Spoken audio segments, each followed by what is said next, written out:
ಮಹಾಶಿವರಾತ್ರಿಯಂದು ಎಲ್ಲೆಡೆ ಶಿವನಿಗೆ ಪೂಜಾ ಸಂಭ್ರಮ. ಆದರೆ ಪುಣ್ಯ ದೇವಾಲಯಗಳ ತವರು ಎಂದೇ ಪ್ರಖ್ಯಾತಿಯನ್ನ ಪಡೆದಿರುವ ಅವಿಭಜಿತ ದಕ್ಷಿಣ ಕನ್ನಡ ಜಿಲ್ಲೆಯ ಸುಳ್ಯ ತಾಲೂಕಿನ ಅಜ್ಜಾವರ ಗ್ರಾಮದ ತುದಿಯಡಕ್ಕ ಸದಾಶಿವ ದೇವಾಲಯದ ಕಥೆಯೇ ಶೋಚನೀಯವಾಗಿದೆ.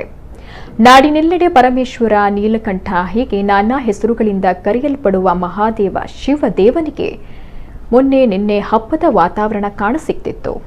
ಆದರೆ ಸುಳ್ಯ ತಾಲೂಕಿನಿಂದ ಕೇವಲ ಕೂಗಳತೆ ದೂರದ ಪಯಸ್ವಿನಿ ನದಿಯ ಪಕ್ಕದಲ್ಲೇ ನೆಲೆಸಿರುವಂತಹ ಭಕ್ತರ ಪಾಲಿನ ದೇವಗಣಗಳ ಅಧಿಪತಿ ಪರಮೇಶ್ವರನ ಈ ದೇವಾಲಯ ಬಹಳ ಶೋಚನೀಯ ಸ್ಥಿತಿಯಲ್ಲಿತ್ತು. ಪ್ರತಿ ವರ್ಷವೂ ಶಿವರಾತ್ರಿಯ ದಿನದಂದು ವಿಶೇಷ ಪೂಜೆ ಮತ್ತು ಪ್ರತಿದಿನ ಒಂದು ಹೊತ್ತಿನ ಪೂಜೆಗೆ ಮಾತ್ರ ಸೀಮಿತವಾಗಿದ್ದು, ಇದೀಗ ನಾಡಿನ ಜನತೆಗೆ ನೀಲಕಂಠನ ಕೋಪಕ್ಕೆ ತುತ್ತಾಗುವ ಭಯದ ವಾತಾವರಣ ಇರುವುದಾಗಿ ಹೇಳಲಾಗುತ್ತಿದೆ.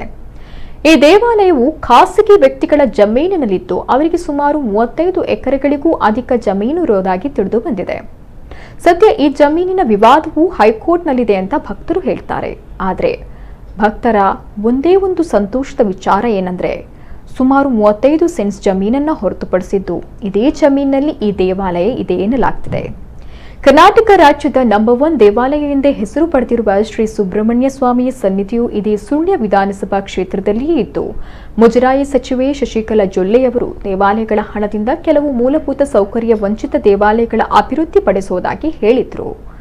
ಆದರೆ ಇಲ್ಲಿನ ರಾಜಕೀಯ ನಾಯಕರುಗಳು ಇಚ್ಛಾಶಕ್ತಿ ಕೊರತೆಯಿಂದಾಗಿ ದೇವಾಲಯಗಳ ಅಭಿವೃದ್ಧಿಯ ವಿಚಾರದಲ್ಲಿ ಹಿಂದೆ ಉಳಿದಿರುವುದು ಮಾತ್ರ ವಿಪರ್ಯಾಸವಾಗಿದೆ ಎನ್ನುತ್ತಾರೆ ಇಲ್ಲಿನ ಭಕ್ತರು.